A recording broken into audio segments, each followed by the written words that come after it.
Okay, we'll get started with the ceremony. Thank you for being here. And my name is Roger, and I am the commander for the VFW, and we're happy to be hosting it this year. I'm fine. Oh, this is great. We'll get ready for opening salute.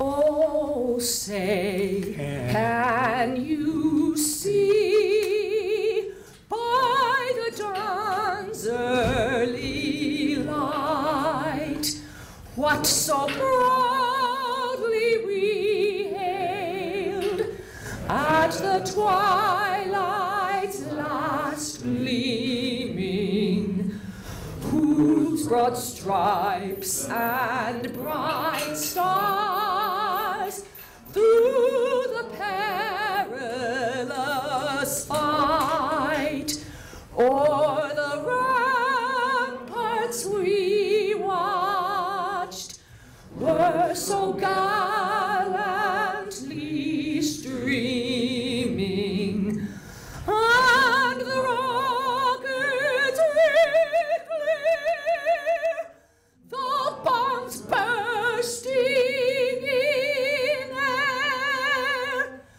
gave proof through the night that our flag was still there.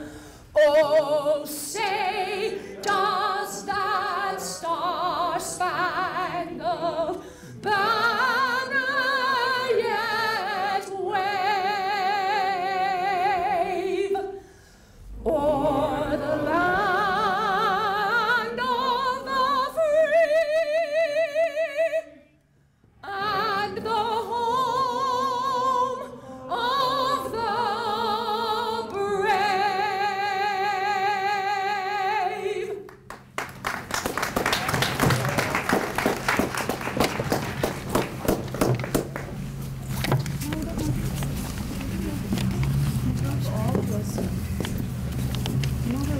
So now I'll prepare for the Pledge of Allegiance.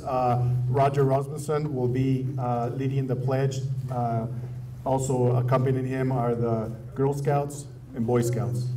I pledge allegiance to the flag of the United States of America and to the republic for which it stands, one nation, under God, indivisible, with liberty and justice for all.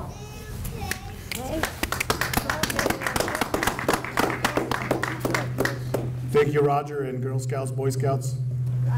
A-B, Alex. Ready, cut. And place right turn, arch. O, arch.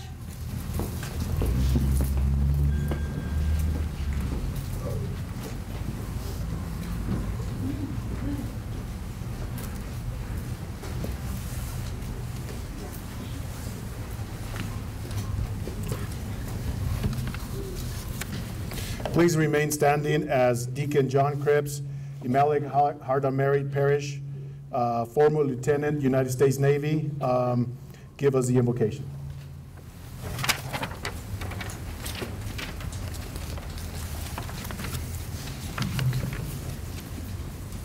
Loving God, we gather here today to remember and to give thanks to remember the countless sacrifices of America's veterans, and to give thanks for their loyal and dedicated service to our beloved nation.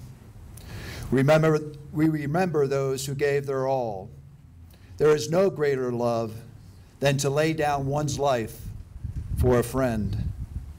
We remember those whose bodies were torn by bullets and shrapnel and flame, many who live in pain every day and seek no thanks or applause, and those whose spirits were broken and whose minds still carry the burden of war. We remember those who will forever grieve the loss of a husband, father, brother, son, wife, mother, sister, or daughter. Their painful sacrifice endures until they close their eyes in holy death. And we remember those who serve us this very hour throughout the world, on the land, on the sea, and in the air. They stand ready to die that we may live in freedom.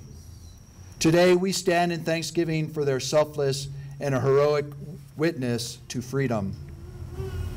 On this day, let us remember that it is the veteran, not the preacher, who has safeguarded our freedom of religion. It is the veteran, not the reporter, who has ensured our freedom of the press. It is the veteran, not the poet, who has protected our freedom of speech. It is the veteran, not the campus organizer, who has given us freedom to assemble. And it is the veteran, not the lawyer, who has protected our right to a free trial. Loving God, we pray that one day there will be no need for war, no need for soldiers to write out that blank check in service for our country. But we know if that day ever comes, it will be through the efforts not only of our elected leaders, but as a result of the sacrifices of those who have refused to live under tyranny, those who have shed their blood to defend freedom, our beloved veterans. Bless those who have fallen, and bless us who gather to remember them. In your name we pray. Amen.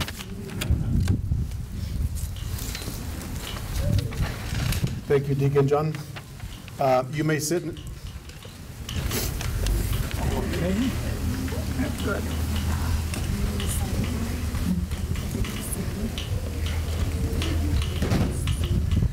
Before we have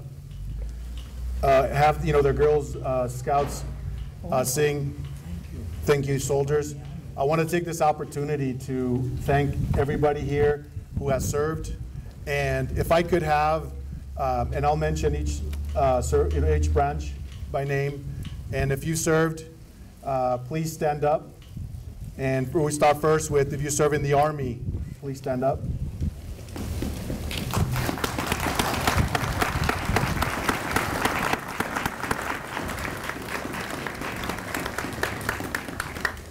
United States Marine Corps. Oh, yeah.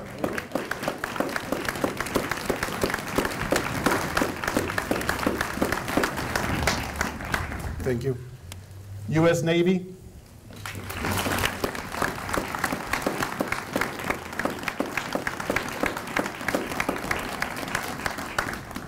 United States Air Force.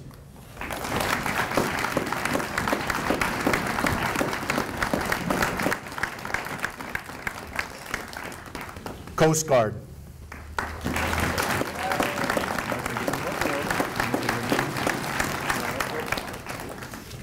As you can see, many of the people here in the audience, they all have served. And I can tell you, even for myself too, former United States Marine Corps, Desert Storm, I was very happy and proud to have served. And if I was young enough, I'll do it again. So now we're going to have the Girl Scouts sing a song to you all who stood up and everyone around us. And if you do have the words, I believe the words are in some of the brochures and program. You're welcome to sing along.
Thank you, Girl Scouts. That's a great song. Thank you.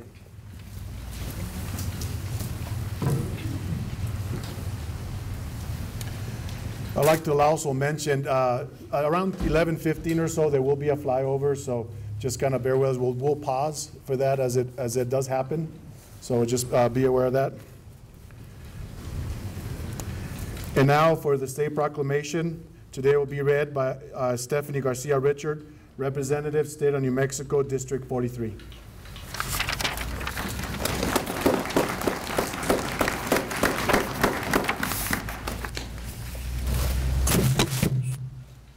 They always schedule the flyover right before I'm about to give the state proclamation. Before I begin, I would also like to extend my thanks to all of those here who have served our country in service or in combat. I would like to honor today the veteran that I was closest to, my father, Jerry Richard, who just passed away in May. He was a World War II veteran, and I thanked him for his service as well. And here we go.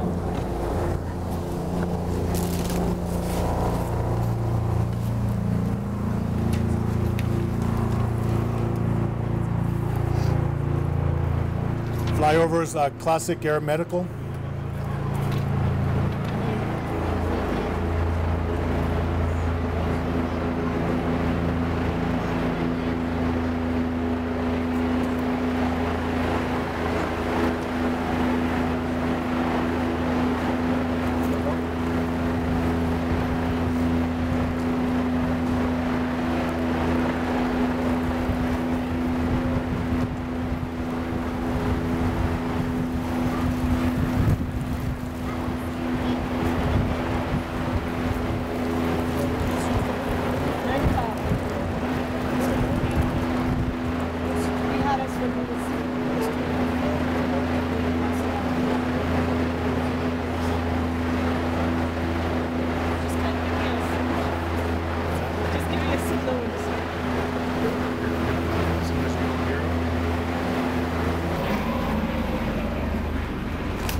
Executive Office, Santa Fe, New Mexico Proclamation. Whereas our nation was founded on the principle that all citizens are guaranteed the inalienable rights of life, liberty, and the pursuit of happiness. And whereas the freedom we enjoy as Americans does not come without a price, it is guaranteed by our nation's military veterans who have sacrificed to preserve and protect our freedom from enemies at home and abroad. And whereas November 11th was initially proclaimed as Armistice Day to honor our country's World War I veterans on the anniversary of the signing of the armistice, which brought an end to the war. And whereas in 1954, President Dwight D. Eisenhower signed legislation which proclaimed November 11th as a day to honor all veterans of the United States Armed Forces. Now therefore, I, Susana Martinez, Governor of the State of New Mexico, do hereby proclaim November 11th, 2015 as Veterans Day throughout the state of New Mexico. And I encourage all New Mexicans to join me in thanking all veterans for their sacrifice and service to our country. I ask that we pray for the safe return of service members currently serving abroad. I also ask that we remember those who lost their lives on the battlefield and to keep in our thoughts and prayers those who remain missing in action and to never rest until they come home. Signed at the Executive Office this 22nd day of October 2015, witness my hand in the Great Seal of the State of New Mexico, Susana Martinez, Governor. Thank you.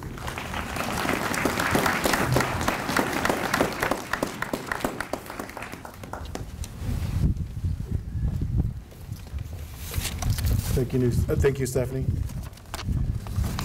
And now to read the county proclamation, Chair Los Alamos Council, Kristen Henderson.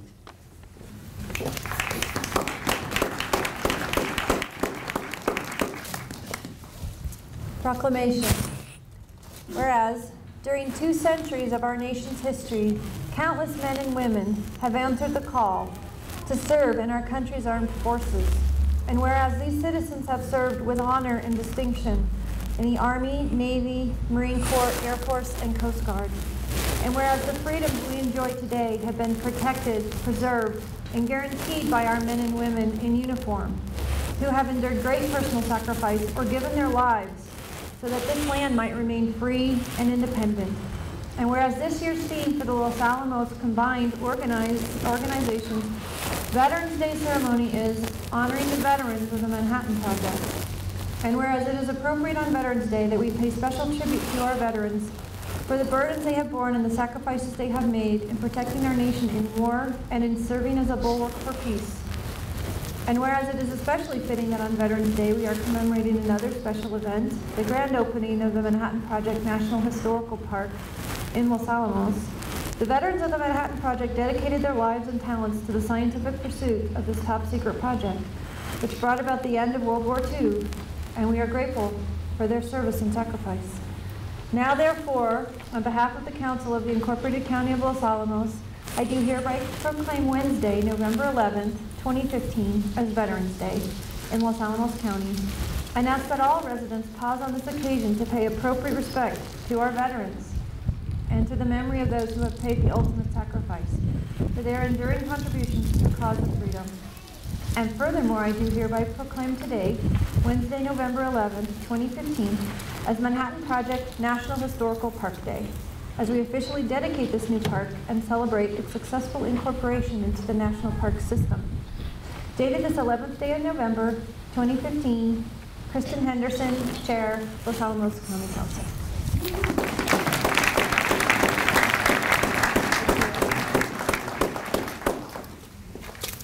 Thank you, Kristen.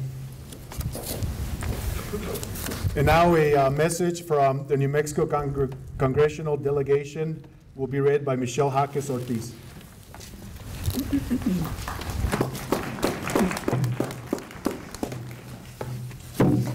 Members of the delegation regret that they couldn't be here this morning. The three of them, Congressman Ben Ray Lujan, Senator Martin Heinrich, and U.S. Senator Tom Udall, for whom I work. The three of them are in different locations around New Mexico at other Veterans Day ceremonies. The following is a message, and it's a privilege to read it on their behalf. Thank you for inviting the New Mexico Congressional Delegation to share a few words with you on Veterans Day. It is our honor to represent the people of New Mexico, and it is our privilege today to remember the brave men and women of our armed forces. We have a proud tradition of military service in our state. Our history is rich with the stories of dedication and sacrifice of our military veterans, and here at Los Alamos, veterans had a unique and special role to play in one of the most historic events of the 20th century. On July 16, 1945, when the sky exploded above the Trinity site, Los Alamos ushered our nation into the atomic age. Robert Oppenheimer said later, "We knew the world would not be the same." He was right, as World War II was ending and the Cold War was beginning. The Manhattan Project brought an end to the war, and it truly did change the world. Its success depended on veterans who provided critical support, from the U.S. Army Corps of Engineers, which oversaw the project, to the Special Engineering Detachment, which provided scientific expertise, from the pilots, mechanics, and navigators of the 509th Composite Group, which carried the combat mission forward, to the military police, who provided essential security to installations and personnel. Without these committed men and women of our armed forces, the Manhattan Project could not have succeeded.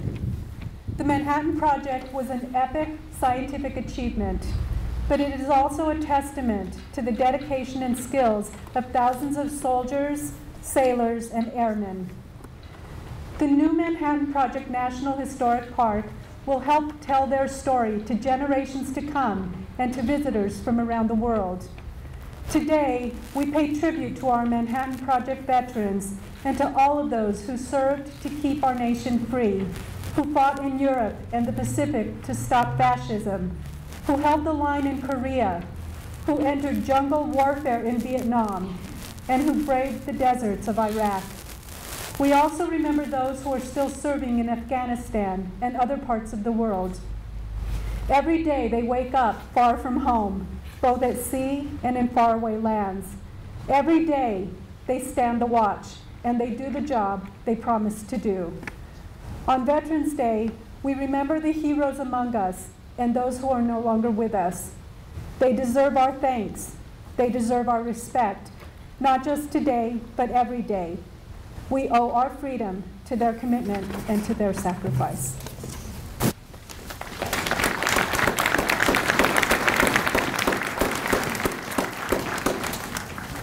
Thank you, Michelle.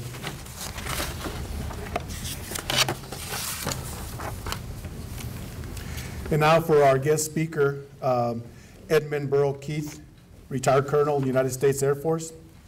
Our guest speaker today, Ed Keith, is retired Colonel of the United States Air Force with 24 years of service. Highlights of his service included serving as the 89th Mission Support Commander, the base commander at Andrews Air Force Base during the attacks of 9/11. Andrews is just outside Washington, D.C. and serves as the home for Air Force One.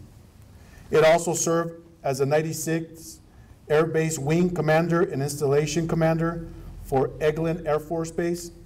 Eglin is the largest installation in the Department of Defense and is roughly the size of Rhode Island. Colonel Keith deployed in support of Operation Enduring Freedom in Iraqi Freedom. He was awarded the Defense Superior Service Medal, the Legion of Merit with an oak leaf cluster, and the Bronze Star. Ed currently is the division leader for maintenance and site services for Los Alamos National Laboratory. Please welcome Colonel Keith.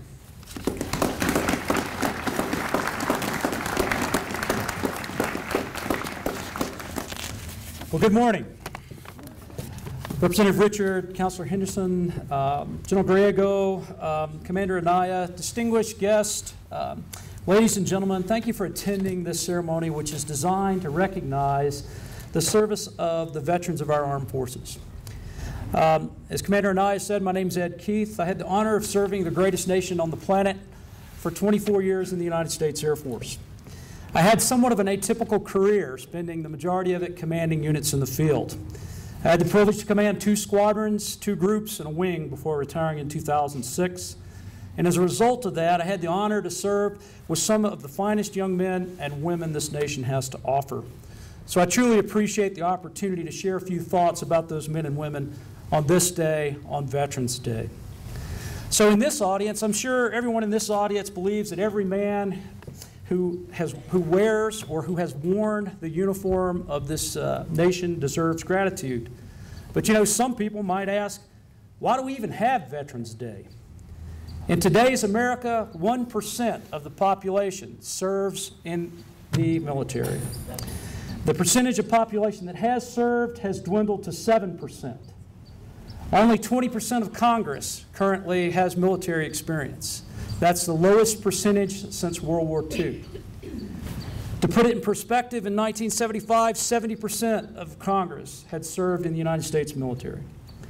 So with numbers like that, you know, it dawned on me that most Americans might not know what a veteran is. So what's a veteran? You know, the textbook answer is it's someone who's dedicated a portion of their life defending the great country of ours. They're soldiers, sailors, airmen, Marine, and Coast Guardsmen. But you know, that definition just doesn't do justice to these men and women. So what's a veteran? If you got battle buddies, shipmates, or wingmen that are like your family, if you ever stood a watch or manned a post, if you still remember your general orders, if you've ever had to go see the skipper, the old man, or the CO, if you ever used "hoo" to express every emotion from enthusiasm to, here we go again, but you know that you can't use that for no or I quit, you might be a veteran. If you pushed yourself days beyond exhaustion, if a piece of plywood for a bed was ever more welcoming than a 4-star hotel, if you've ever slept in a foxhole, or if you've demonstrated the ability to sleep standing up, if you ever thought a tent was a luxury, then you might be a veteran. If getting a care package from home has ever been the highlight of your month, if you've had Thanksgiving or Christmas dinner in a defect thousands of miles away from home, if you've got a favorite MRE, you might be a veteran. If you've used a P-38 to crack open a C ration, you're an old veteran.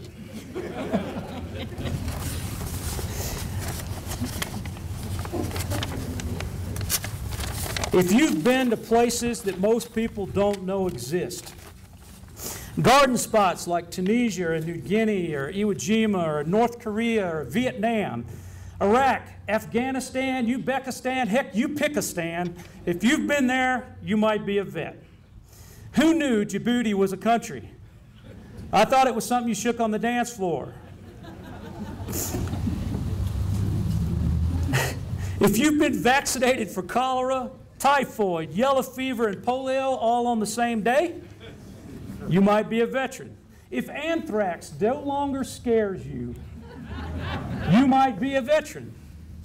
If you can no longer give blood to the Red Cross, you might be a veteran.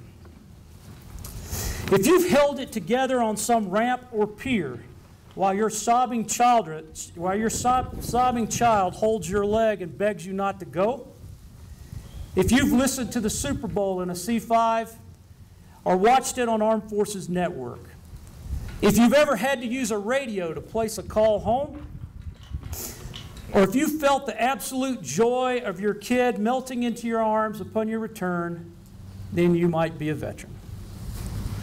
But on a more serious note, if you filled out your first will and testament at age 19, if you signed up for SGLI so your family would be taken care of if you didn't come home, if you've placed your life in the hands of another person and asked them to do the same, if you swore an oath to support and defend the Constitution of the United States of America against all enemies, foreign and domestic, if you've lost someone close to you or maybe a part of yourself, then you're probably a veteran. The United States has been at war for the past 14 years. We've lost 4,500 soldiers, sailors, airmen, and Marines in Iraq, and another 2,350 in Afghanistan since 2001. The men and women who serve this country know the risk. Veterans have always known the risk. Whether they're fighting fascism, communism, or Islamic extremism, yet they always answer the nation's call. Why? With all the hardships that I just described, why would anyone answer the call? Knowing the risk, why would anyone answer the call? Veterans believe they are in service to the greatest nation on the planet. They believe this country, our country, is the world's greatest hope. Douglas MacArthur said it best when addressing the Corps cadets at West Point, when he said duty, honor, country. These three hallowed words reverently dictate what you want to be, what you can be, what you will be.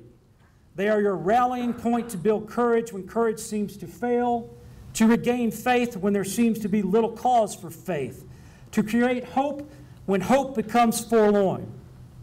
Veterans believe those words. Veterans believe in duty, in honor, and in country. The United States is 239 years old, young by European standards. It is amazing what we have accomplished in that short history. But if America is going to survive another 239 years, then young men and women will have to be willing to defend what America stands for. And that, ladies and gentlemen, is why we celebrate Veterans Day.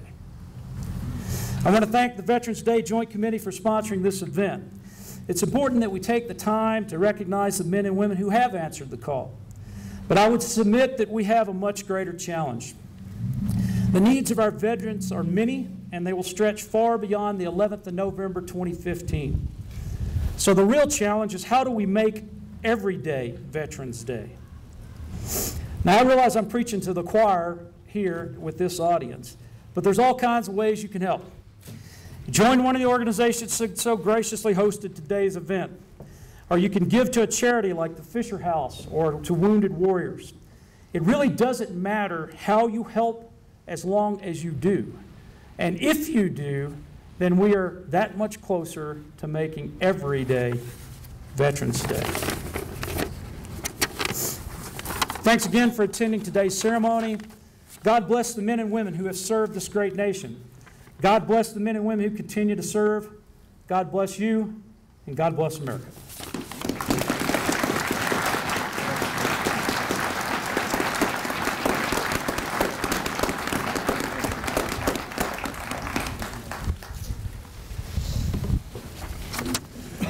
Thank you, Colonel Keith. Great words. Before we move next to the Quilt of Valor, I do want to recognize General Griego with the National Guard.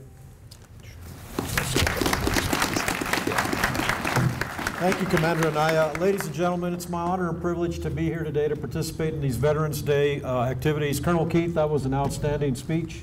Couldn't have said it any better. That was just awesome, out of the park. Los Alamos is truly just a very unique place. We all understand that. The folks that are here representing the veterans that are here today, we thank you for all your sacrifices and representing the different components. I represent the over 3,000 Army Guardsmen and the over 1,000 Air National Guardsmen that make up your New Mexico National Guard. Currently, we have members of Charlie Company, 1st of the 171st, 1st Ground Support Aviation Medevac out of Santa Fe, New Mexico, that are serving in the Middle East in harm's way.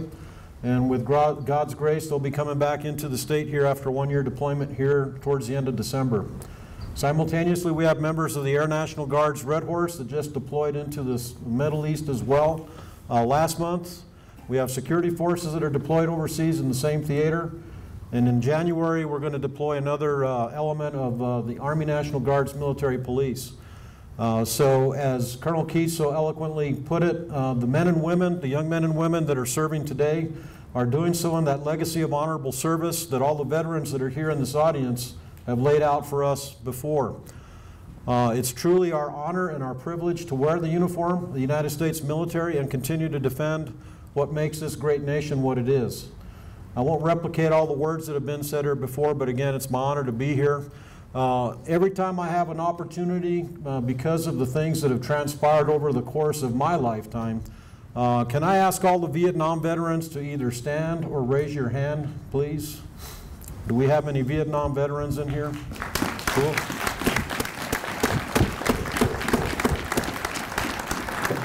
My message to the Vietnam veterans is welcome home. And thank you for, again, that legacy of service that you laid for those of us who wear the uniform today. America has learned a lot of lessons since that painful experience of Vietnam. And those of us who wear the uniforms today are the beneficiary of that experience. America knows what the communities know what it's like to prepare our young men and women to go into battle. We send them off with yellow ribbon ceremonies. We're welcomed when we come back in at the airports. So those tremendous lessons were learned on the backs of the men and women that served in Vietnam. And so I always want to take an opportunity to recognize them and not to take away from any of the other veterans that served in any of the other conflicts. But America owes a tremendous debt of gratitude to our Vietnam veterans, and so I wanted to take that opportunity to say that today. So once again, as Colonel Keith mentioned, God bless our veterans. Thank you for being here today, and it's an honor and a privilege to be here. God bless. Thank you, General Griego. Next, we're going to be, Kelly Michelle will be presenting Quilt of Valor. Again, this is very unique this year, and we hope that it will become something that we do every year on Veterans Day. And she'll tell you all about what Quilt of Valor is. But when she approached us, we right away said, "Oh, this is this is a great thing." And today, she's honoring a very, very special veteran. Callie.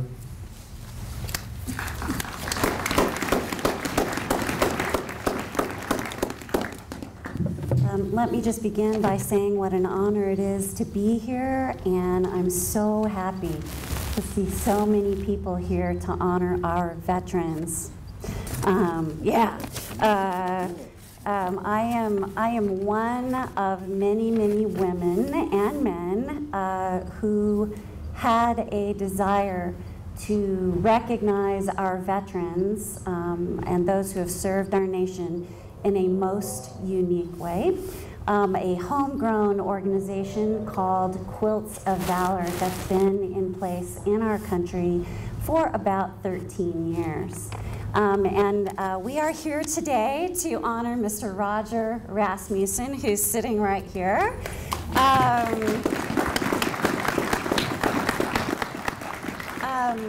Mr. Rasmussen served in the Army Corps of Engineers, and was one of our Manhattan Project supporters and electronics experts, engineers, and helped the scientists that were here to develop the first atomic weapon that ended World War II.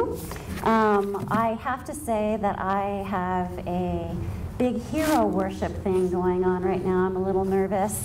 Many years ago when I was in middle school, we were taught about World War II and the Manhattan Project and the men and women that developed that incredible science, made those incredible discoveries, were heroes to this nation, and they still are today in my mind. So I'm shaking just meeting Mr. Rasmussen, who's amazing.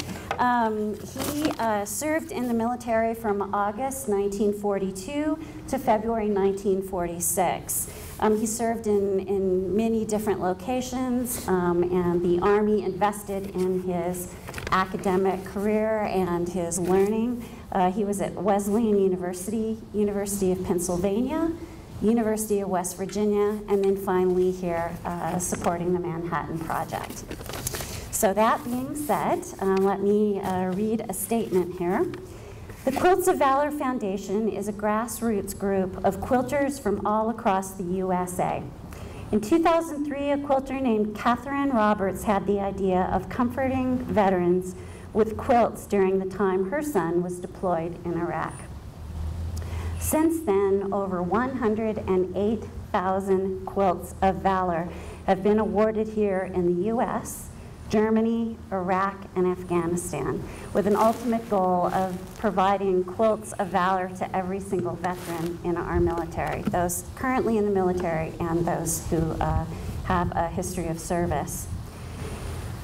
The Quilts of Valor Foundation mission is to honor our service members and veterans who have been touched by war with a quilt of valor. The foundation represents one human being reaching out and touching another, without judgment, reaching out with acceptance and with an acknowledgement of service to our nation in very trying circumstances. The foundation goes wherever those who have been touched by war go or are. They don't need high-profile venues to find them. They are in plain sight. The members recognize and acknowledge the war demons that plague soldiers from all wars. Thousands of quilters all over the U.S. work daily to create quilts to cover warriors from all conflicts, including World War II, Korea, Vietnam, Iraq, and Afghanistan.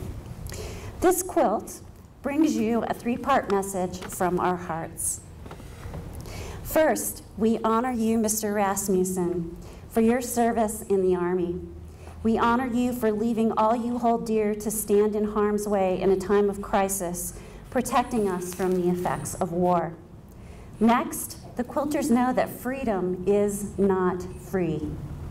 The cost of our freedom is the dedication of lives of men and women like you, and this quilt is meant to say thank you for your sacrifice. And finally, this quilt is meant to offer comfort to you and to remind you that although your family and friends cannot be with you at all times, you are forever in our thoughts and our hearts. The quilt consists of 3 layers held together by its quilting stitches. The layers are described in this way. The top of the quilt with its many colors, shapes, and fabrics, like the people of this nation, represent the communities and the many individuals that we are. The batting, the filler of the quilt, is the center of the quilt and its warmth. It represents our hope that this quilt will bring warmth, comfort, peace, and healing to the individual that receives it. The backing is the strength that support the other layers, our military. It represents the strength of the recipient, the support of his family, our communities, and our country. Each quilt of valor is formed by loving hands that join bits of fabric together one piece at a time. Each stitch holds the layers together, represents love, gratitude, and sometimes the tears of the maker. A quilt of valor may be fashioned by only one or two individuals, or it may come about through combined efforts of many women and men of all skill levels. The quilters believe that as they sew, love, caring, and gratitude flow from their hearts through their hands into the quilts that they make. Quilters often work together in sewing groups to create these quilts. As they quilt, they talk about their families and friends and how grateful they are to those who will be receiving what they call our quilty hug when they are wrapped in a quilt of valor. Now, through this quilt, you become part of our quilting family and are forever in our hearts. For those of us who have never seen combat or been in a war zone, such experiences are beyond our capacity to comprehend.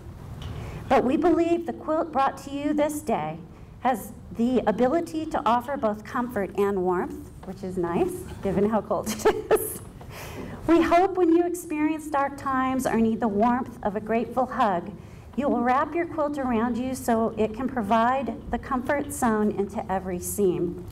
On each quilt is a label, and in each presentation case is a note that will tell you a little bit about this quilt.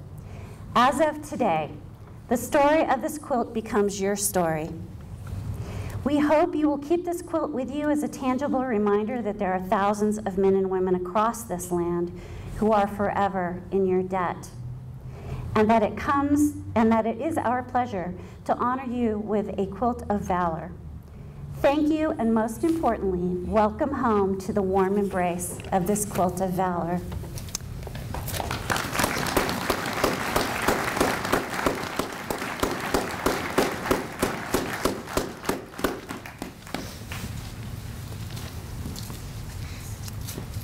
Now you bring it.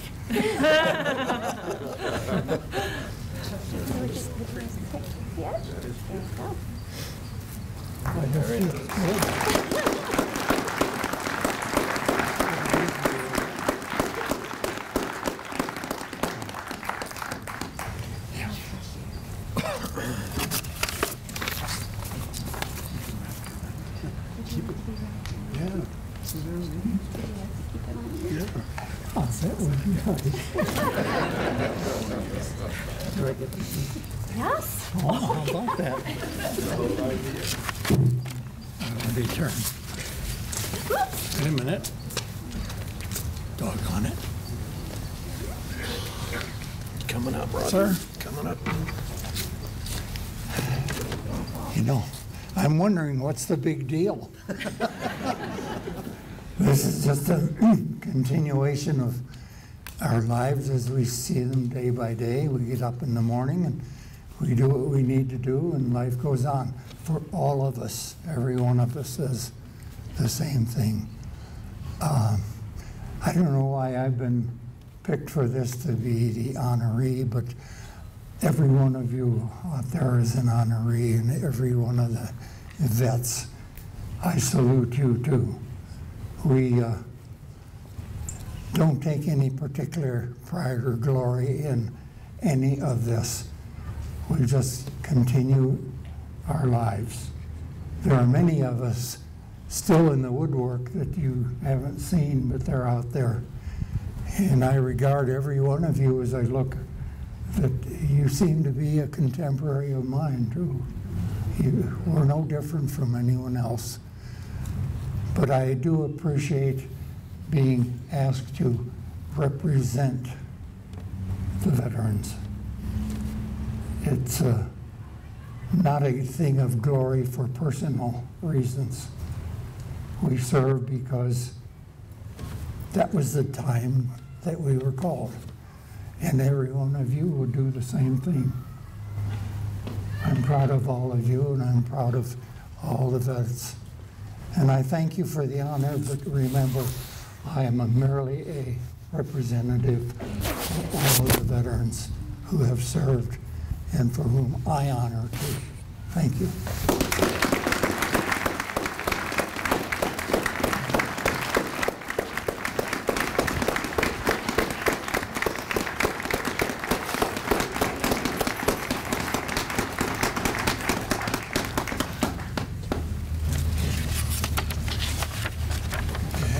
Thank you, Callie, and congratulations, Roger.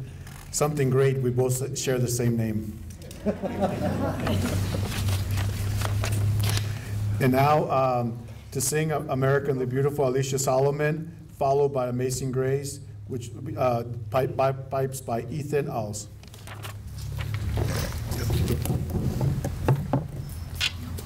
That's okay.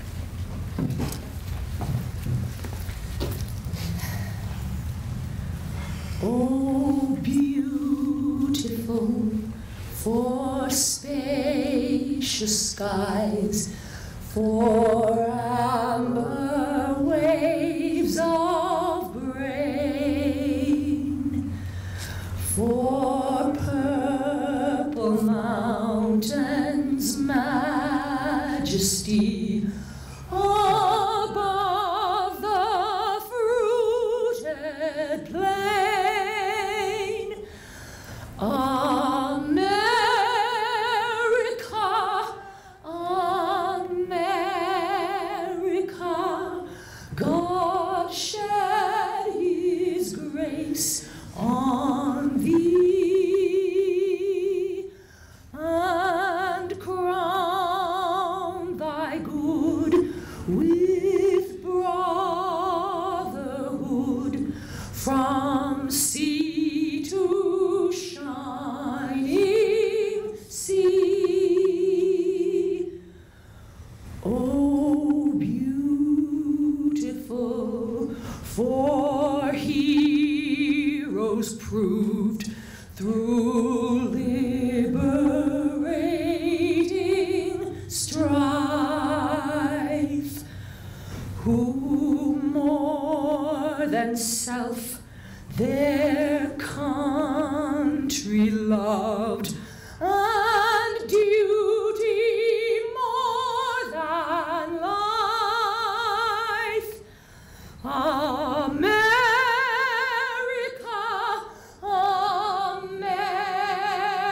America, God shed his grace on thee and crown thy good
Thank you, Alicia and Ethan.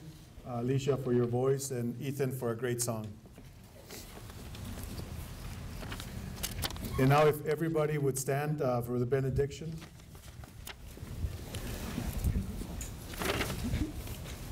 Again, Deacon John Krebs will be providing.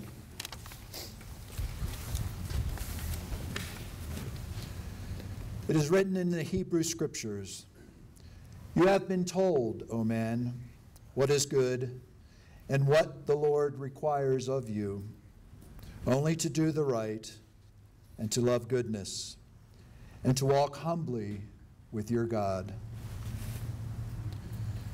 Please bow your heads and as we ask for God's blessing. The Lord bless you and keep you. The Lord let his face shine upon you and be gracious to you. The Lord look upon you kindly and give you peace. God bless our military men and women. God bless our veterans. God bless America. And because it's this time of year, I have to say, God bless Navy with another win over Army.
If you can sit for the final, in the conclusion of Veterans Day celebration.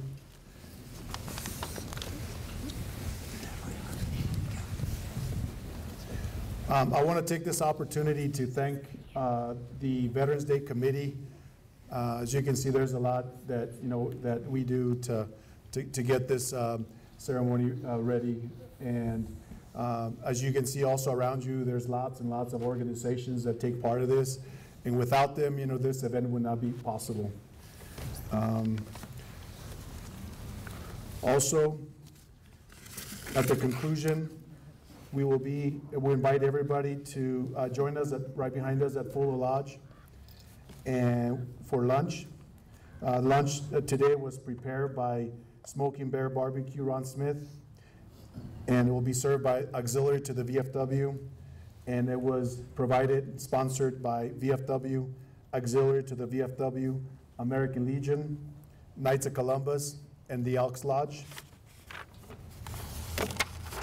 Also, at noon, the Park Visitor Center will be open, which is to my right. And there you will be able to get your passports books stamped. Also, the visible team from Los Alamos National Lab, team members Jeff Wilson and Adan Patino, will be at the Oppenheimer and Groos statues giving a demonstration of their application. Los Alamos Secret, it's called Los Alamos Secret City of the Manhattan Project.